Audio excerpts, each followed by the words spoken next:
আসসালামু আলাইকুম। সকলকে মশিয়াস টিউটোরিয়ালের পক্ষ থেকে স্বাগতম। আশা করি সকলেই ভালো আছেন। আজকে আমরা আলোচনা করব অষ্টম শ্রেণীর গণিত বইয়ের পঞ্চম অধ্যায় বীজগণিতীয় ভগ্নাংশ। এই অধ্যায়ের 5.2 অনুশীলনীর 13 নম্বর কোশ্চেনগুলো নিয়ে। 13 নম্বর কোশ্চেন বলা আছে যে গুণ করো। এই পর্বে আমরা ক থেকে ঘ পর্যন্ত অঙ্ক সমাধান করার চেষ্টা করব। তাহলে চলো আমরা প্রথমে ক নম্বর অঙ্কটি দেখি যে কিভাবে গুণ করতে হয়। তো দেখো ক নম্বর অঙ্কটি আমাদের কি দেওয়া ছিল যে 9x² y² divided 7y² z²। আবার দ্বিতীয় রাশি আমাদের কি ছিল 5b² c² divided 3z² x² এবং তৃতীয় ভগ্নাংশটি আমাদের কি ছিল 7c² a² divided x² y²। সমাধানের ক্ষেত্রে আমি কি করেছি, আমাদের যে প্রদত্ত তিনটি ভগ্নাংশ দেওয়া ছিল আমি গুণ আকারে লিখেছি। এখন দেখো তো এই যে উপরের যে লবগুলো আমি এভাবে লিখতে পারি না যে 9x² y² গুণন 5b² c² আবার গুণন 7c² a² লিখতে পারি।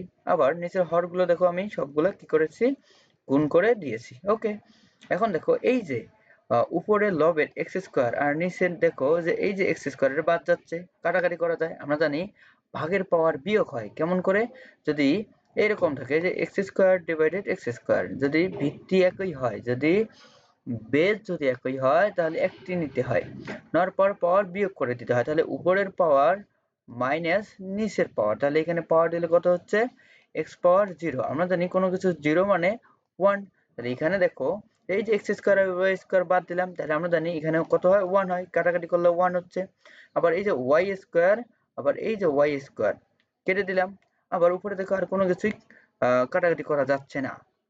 তাহলে উপরে আমি যদি এখন আবার এই যে 9 আছে, এখানে দেখো যে 3 আছে, তাহলে 3 দ্বারা যদি কাটি তাহলে এখানে 3 হচ্ছে।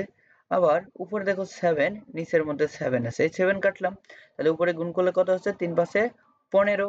এই যে a² দিলাম, এই যে b² দিলাম, আর c⁴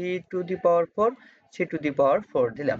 আর হর আমাদের কি থাকতেছে x² y² আর z⁴ হচ্ছে, যেখানে যদি গুণ করি আমরা জানি গুণনে পাওয়ার যোগ করতে হয়। এই যে x² গুণন x², যদি ভিত্তি একই হয়, তাহলে একটি ভিত্তি নিতে হয়, বা বেজ যদি একই হয় তাহলে আর পাওয়ার গুলো কি করতে হয়, যোগ করতে হয়। তাহলে এখানে দেখো যে 2 যোগ 2, তাহলে এখানে কত হচ্ছে z⁴ হচ্ছে। আর x² y² যা ছিল আমি তাই লিখেছি। এটাই হলো ক নম্বর অঙ্কটির অ্যান্সার। যদি ক নম্বর অঙ্কটি বুঝো তাহলে চলো আমরা খ নম্বর অঙ্কটি এখন দেখি। দেখো যে খ নম্বর অঙ্কটি সেম প্রসেস, একই নিয়ম। আমাদের ভগ্নাংশ এখানে দেওয়া আছে, তিনটি ভগ্নাংশ দেওয়া আছে, আমরা কি করব, গুণ করব। এই সমাধান দিয়ে আমি কি করেছি, যে ভগ্নাংশ তিনটি দেওয়া ছিল আমি গুণ চিহ্ন দিয়ে প্রকাশ করেছি। এরপরে উপরের লবগুলো আমি গুণ করে দিয়েছি, উপরের লব দেখো আমি গুণ করে দিয়েছি। ওকে, গুণ করে দিলাম। আবার নিচের হরগুলো দেখো নিচে গুণ করে দিয়েছি। ওকে, নিচের হরগুলো নিচে গুণ করে দিয়েছি। এখন আমি কি করব, কাটাকাটি করব। কিভাবে দেখো, উপরে দেখো a² b², নিচে কিন্তু a² b² নেই। আবার উপরে দেখো z⁴ আছে, আবার নিচের মধ্যে এখানে দেখো z⁴ আছে, এখানে z আছে। তাহলে আমি যদি এখন এখানে ক্যালকুলেশন করি তাহলে কি হচ্ছে, তাহলে দেখো এখানে এই যে z² আর এই যে z⁴, এখানে আমি ক্যালকুলেশন করলে z² হচ্ছে, আর এই যে z গুণ করলে z³ এই যে z³ দিলাম। এরপরে দেখো যে এই যে y⁴, এই যে y⁴, আর এখানে আসলে y⁴।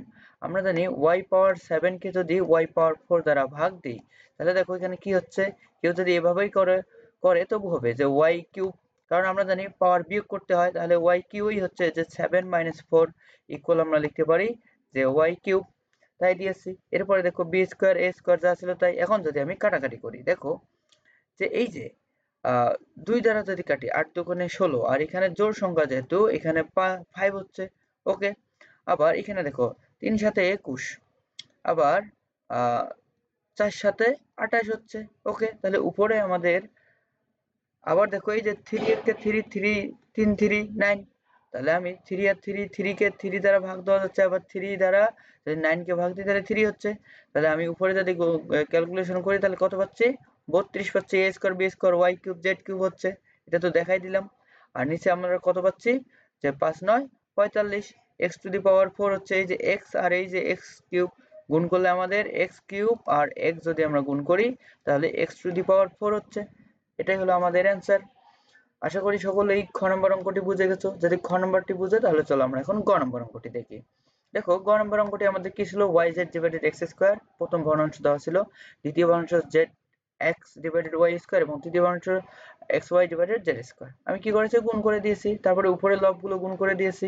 ওকে, গুণ করে দেওয়ার পর দেখো যে নিচের হর গুণ করলে কি হচ্ছে, x square y square z square হচ্ছে। আর উপরে দেখো আমি যদি ক্যালকুলেশন করি, এই যে y আর y গুণ করলে y স্কয়ার হচ্ছে, আবার z আর z গুণ করলে z স্কয়ার হচ্ছে, আবার এই যে x আর x যদি আমি গুণ করি তাহলে x স্কয়ার হচ্ছে। তাহলে উপরে দেখো লব x square y square z square, নিচে x square y square z square, তাহলে এটা আর এটা কাটাকাটি করা যায়, কাটাকাটি করলে 1 হচ্ছে। এটাই হলো আমাদের অ্যান্সার।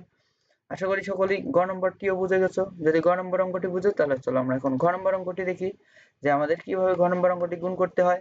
প্রথম ভগ্নাংশ, দ্বিতীয় ভগ্নাংশ এবং তৃতীয় ভগ্নাংশ দেওয়া আছে। এখন আমি কি করব, এই যে সমাধানের ক্ষেত্রে কি করেছি, গুণ চিহ্ন দ্বারা প্রকাশ করেছি। ওকে, গুণ চিহ্ন দিয়ে দিলাম। এখন নিচে আমাদের হরগুলো দেওয়া ছিল, আমাদের হরগুলো দেওয়া ছিল আমি গুণ আকারে দেখাই দিয়েছি যে x plus 1 into x square plus x গুণন x square minus 4x plus 5। আবার উপরে লবগুলো আমি কি করেছি, গুণ করে দিয়েছি, যে x মাইনাস 1 গুণন x মাইনাস 1 হোল স্কোয়ার গুণন এই যে x স্কোয়ার দিয়েছি। ওকে, এখন দেখো, এখন এই যে আমাদের এখানে আমাদের উপরে লব যা ছিল তাই লিখেছি। এখন দেখো হরের ক্ষেত্রে এখানে x প্লাস 1 ইন্টু এই যে এখান থেকে আমাদের কি কমন যায়, x কমন যায়, আমি x কমন নিলাম, তাহলে x into x square plus 1 হচ্ছে। আর এইদিকে কি থাকলো, x square minus 4x plus 5। তাহলে উপরে দেখো এই যে এখানে যদি আমি এখন ক্যালকুলেশন করি তাহলে দেখো তো কি হচ্ছে, ক্যালকুলেশন করি যদি, তাহলে এই যে x, এই যে এখানের x আর এই যে x, এখান থেকে একটি x থাকতেছে, আর এখানে x মাইনাস 1 আর এখানে x মাইনাস 1 হোল স্কয়ার, তাহলে x মাইনাস 1 হোল কিউব লিখতে পারি। আর নিচের মধ্যে দেখো যে x plus 1 into x plus 1 মিলে আমরা কি লিখতে পারি, x প্লাস 1 হোল স্কয়ার দিতে পারি। আর এই যে x square minus 4x plus 5 যা ছিল তাই। এটাই হলো আমাদের ঘ নম্বর অঙ্কটির অ্যান্সার। আশা করি সকলেই অঙ্কগুলো বুঝে গেছো। যদি আমাদের চ্যানেলের ভিডিওগুলো ভালো লেগে থাকে তাহলে লাইক, শেয়ার এবং সাবস্ক্রাইব করে চ্যানেলটির পাশে থাকুন। ধন্যবাদ সকলকে।